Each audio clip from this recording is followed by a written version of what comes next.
খারাপ, আমরা তো সব পক্ষে খুবই খারাপ কাজ করছেন আপনি। না না রনি ভাই, আমরা সব পক্ষের কথা বলতে হবে। একদম আমার কথা শুনুন আপনি। না না, আমাদের তো বলতে হবে, ন্যারেটিভ তৈরি করার চেষ্টা কি ভাই করুন। ওই দিন সংবাদপত্রের প্রোগ্রামে গিয়েছেন, তার আগের দিন তারেক রহমান সাহেবের সাথে দেখা করেছেন, উনি পরে বলছেন কেন ওই দিন কেন প্রকাশ করেন না, তার আগের দিন তারেক রহমানের সাথে উনি দেখা করেছেন, তার মানে তাহলে আপনি সুশীল কেন সাজলেন? জি, জি, আপনি আমি সুশীল কেন জাতীয় সাজলেন? সরকার ছিলাম। আপনাকে অবশ্যই বলতাম আমি বিএনপিকে ওন করি, আমি বিএনপি ন্যারেটিভকে ওন করি। যেমন নোটও ডিসেন্ট দিয়েছে, এটা খুব খারাপ লাগছে, কিন্তু বিএনপি যে নোটও ডিসেন্ট দিয়েছে এটা আমার খারাপ লাগছে না।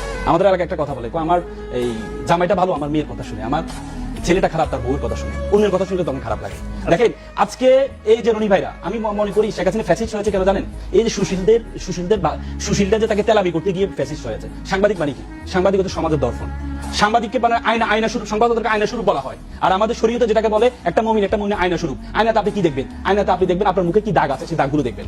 আয়নাতে আপনি সেটা দেখবেন। আজকে সাংবাদিকরা আপনি দেখেন, এই রনি ভাই যে এই সাংবাদিকদের যে প্রোগ্রামে গিয়েছিলেন, উদ্বোধনী বক্তব্য উনি দিয়েছেন, 7 মিনিট কথা বলেছেন, আমি পুরো বক্তব্যটা আমরা শুনেছি। আমার খুব ভালো লাগতো যদি রনি ভাই সেখানে তারেক রহমানের ভুলগুলো ধরিয়ে দিতেন।